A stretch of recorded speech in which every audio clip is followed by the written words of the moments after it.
You know when you're in a new place and they're doing icebreakers to help calm nerves, and they ask you to name 3 things about yourself, or 3 things you like, or 3 things you like to do, and it does the exact opposite of calming your nerves. You tense up and think to yourself, who am I? What do I like? What do I like to do?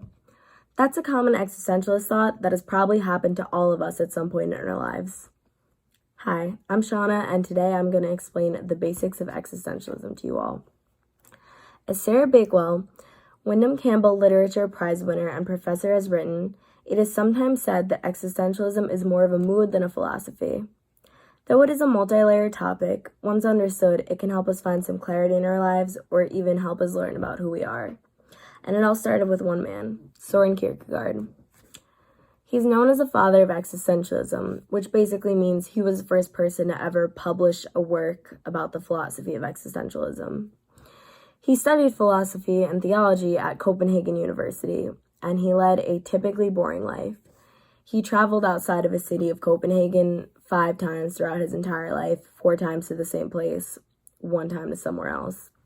And he had this everyday routine that just kept repeating and repeating itself, which made him start to think, what is my purpose? What am I doing? Do I like what I'm doing? Is this my life? Is this what life is? Which basically is existentialism. It can be defined by Merriam-Webster as a chiefly 20th century philosophical movement embracing diverse doctrines but centering on an analysis of individual existence in an unfathomable universe, and the plight of an individual who must assume the ultimate responsibility for acts of free will without any certain knowledge of what is right and what is wrong, or what is good and what is bad. Which is a lot to take in, I get it. So I've put key concepts of existentialism here, such as the purpose of life, individual existence, free will, importance of choice, and death anxiety or post-death theories. Some common existentialist questions that you will find yourself thinking are, what is my purpose? Why are we here? Is there a God? What happens after we die? Is there a difference between living and existing? And how was the universe created? Which are some common questions I'm sure we've all thought at some point in our lifetime. But don't think about them too hard, because then you'll have an existential crisis, which can be defined as a psychological episode in which a person questions the meaning of their life and existence itself, which I'm sure all of us have had or will have at one point in their lifetime. It can be caused by something so simple, like even choosing a major, which will make you think, what do I like? What do I want to do for the rest of my life? Is this what my life is going to be? But on a lighter note, here's a clip from Adventure Time to make this heavy topic a little easier to understand. Yeah, but I got a question. If just being born is the greatest act of creation, then what are you supposed to do after that? Isn't everything that comes next sort of a disappointment? Slowly entropying until we deflate into a pile of mush? And Adventure Time isn't the only cartoon in the mainstream to have brought up existentialism. It's in many popular cartoons like Rick and Morty or BoJack Horseman, which have an underlying theme of existentialism throughout the whole series.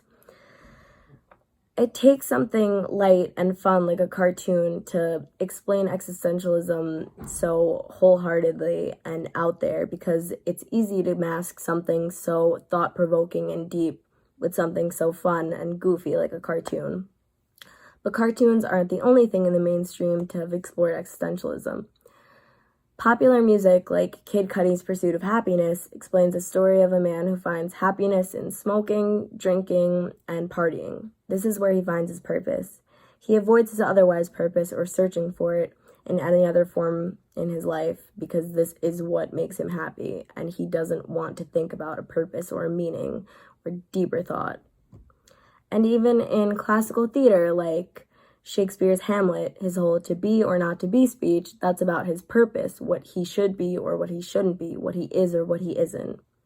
And in art, such as the sculpture from the 1960s called Walking Man. We actually discussed this in my art class, and it is that a man is walking and searching and seeking out something, a purpose, a meaning.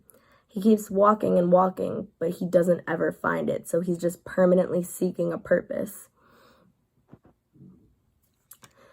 And to finalize, we've looked back on the meaning of existentialism, common existentialist thought and crisis, and existentialism in the mainstream. I've spoken to you about the basics of existentialism, and now I leave you with this quote by Jordan P. Peterson.